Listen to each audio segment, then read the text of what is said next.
في شارع سوق السلاح بالدرب الأحمر اللي بيمتلئ بعشرات الآثار اللي بيعود تاريخها لدولة المماليك البحرية، يقع مسجد ومدرسة أولغاي اليوسفي، وهو أحد مساجد القاهرة الجميلة المتميزة بزخارفها والطرز المعمارية الفريدة.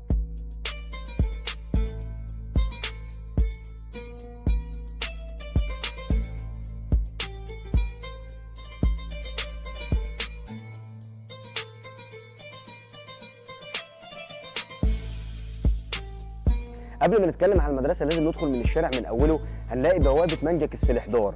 هنا يا جماعه الشارع ده مملوء بالوظائف اللي هي وظائف علية القوم في الدوله المملوكيه واللي احنا بنشوفها دلوقتي في الدوله المصريه الحديثه.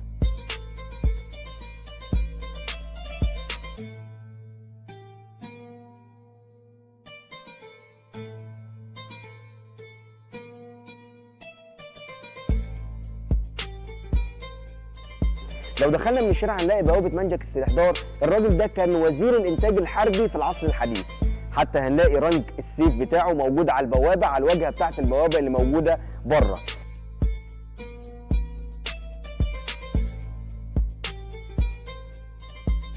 بعد كده هنكمل قدام شويه هنلاقي وكاله الفلاح اللي هي بتسبق مباشره مدرسه أولغاي اليوسفي. بعد كده هنلاقي على شمالنا سبيل مصطفى سنان ومحمد مصطفى سنان جمليان. جمليان ده اللي هو المسؤول عن طائفه حرس الحدود. حرس الحدود شايف الوظائف الكبيره عامله زي وزير انتاج حربي، حرس الحدود. بعد كده هتدخل على ساق الملك واميره خور الملك. مين هو؟ أولغاي اليوسفي.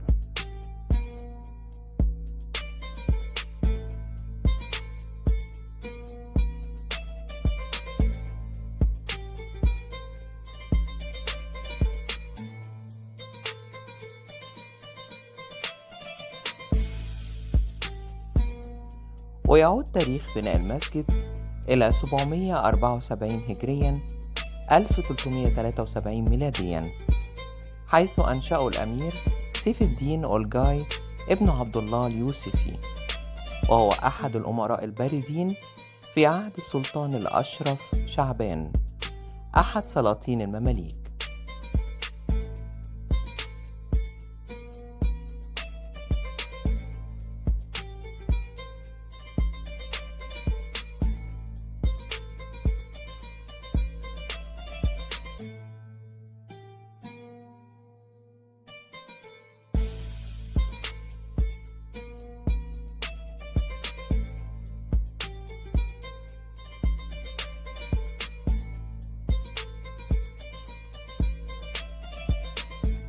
أولغاي اليوسفي قبل ما نتكلم عن المسجد والواجهه الخارجيه بتاعته والمسجد من الداخل والقبه، هنتكلم عن أولغاي اليوسفي. الناس كلها بتخطأ ان ده امير خور. هو فعلا امير خور اللي هو المسؤول عن الاسطبلات السلطانيه، لكن وقت انشاء المسجد لما اجي اتكلم عن المسجد هو ساقي، لان رنك الكأس هنلاقيه بره على الواجهه الرئيسيه للمسجد، فهو كان ساقي الملك او السلطان وقت انشاء هذه المدرسه.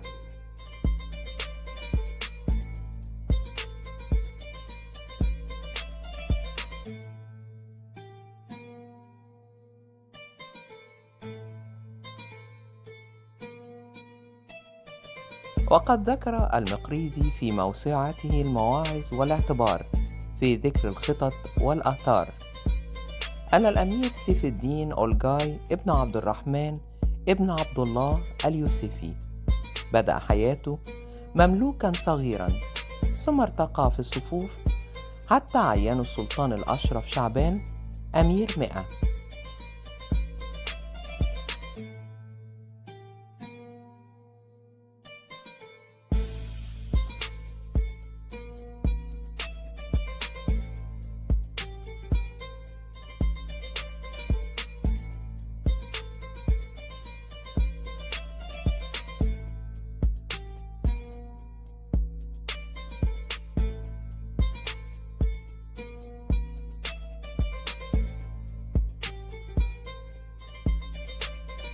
وفي عام 768 وقعت فتنة قتل فيها الأمير يلبخة الخاسقي العمري. قبض على أولغاي اليوسفي مع عدد من الأمراء وسجن بالإسكندرية لمدة عام، وأفرج عنهم الملك الأشرف شعبان.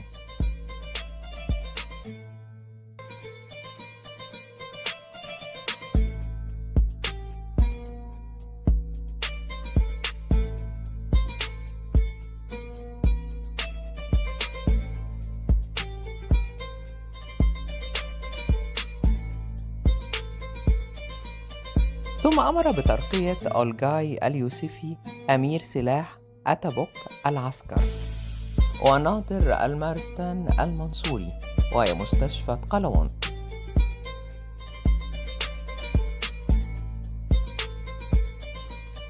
هكذا تحول وضع الأمير أولجاي اليوسفي إلى مركز قوة، وأصبح مهابا جليلا، وكان سعيد الحظ ونجا من السجن وترقى في مناصب الدولة.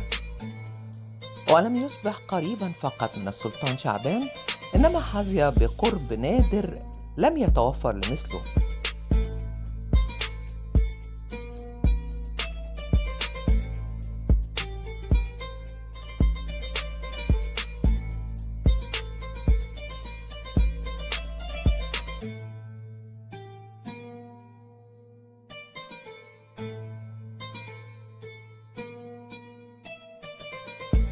بعد كده أولجاي اليوسفي دون اتجوز مين؟ اتجوز من خوان دي بركه. خوان دي بركه ام السلطان شعبان، اللي السلطان شعبان بنى لها مدرسه.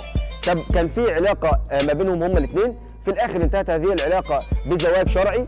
كانت شخصية قوية، ويبدو أنها كانت محبة لفنون الحياة، وقال عنها المقريزي أنها كانت خيرة عفيفة لها بر كثير، وكان لها اعتقاد في أهل الخير ومحبة للصالحين.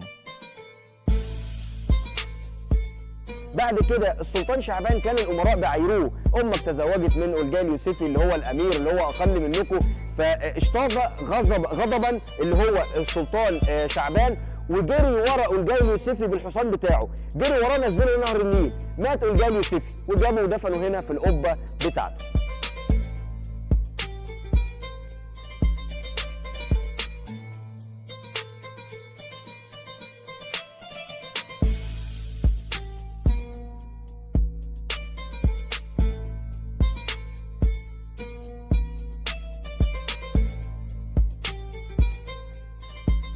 هتدخل بره حضرتك، من بره هتدخل لجوه هتلاقي دركاه، الدركاه قلنا مساحه منتظمه الاضلاع، يا مستطيله يا مربعه، في صدرها دركاه اي مصطبه الناس بتقعد عليها. اجمل ما في الدركاه دي القبض المروحه اللي موجود فوق، هتلاقي 4 ريش كده شكل المروحه موجودين فوق.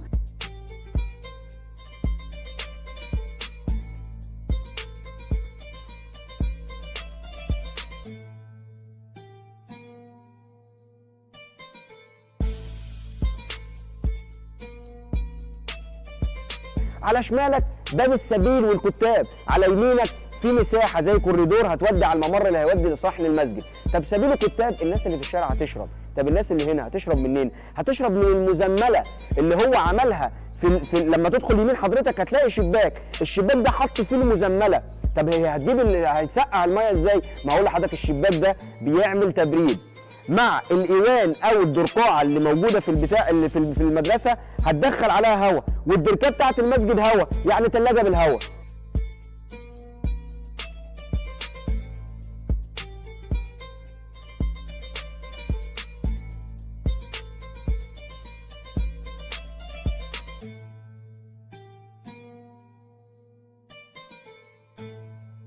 وعلى غرار مسجد المدرسة يتكون مسجد ومدرسة أولجاي اليوسفي من فناء أوسط مكشوف يحيط به 4 إيوانات تحوي المدارس ال4 التي خصصت بتدريس المذاهب ال4.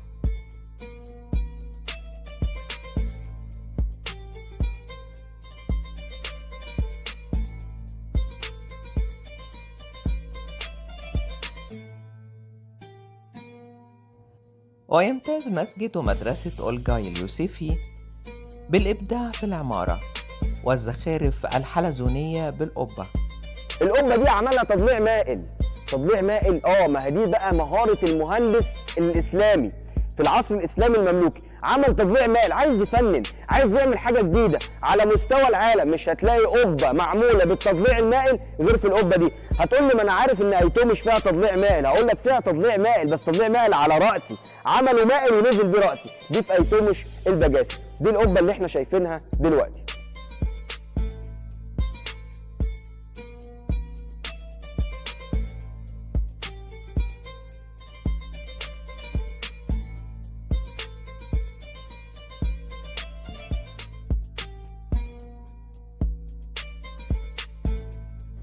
لما حضرتك تقف في الدرقاعه في المنتصف هتبص على المأذنه.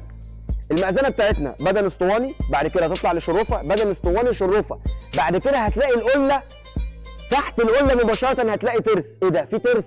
طبعا في ترس، ومش هتلاقيه في مأذنه على مستوى العالم الا في مأذنه أولجاي اليوسفي.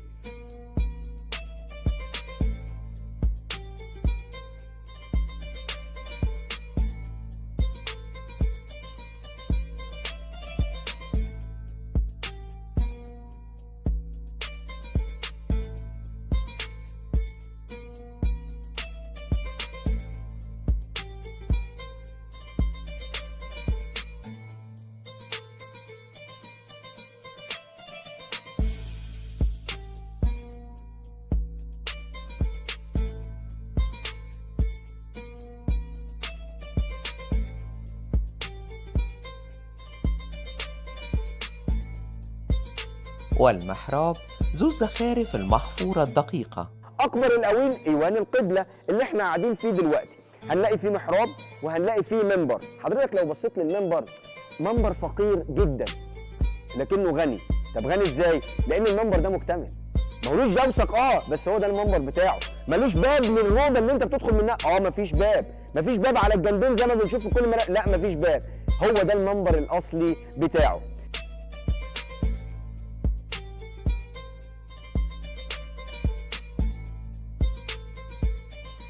وستظل الآثار الإسلامية شاهدة على عظمة الحضارة والفن الإسلامي عبر العصور. وإلى هنا خلصت حكايتنا، لكن ما زال هناك الكثير من حكايات من وراء الأبواب.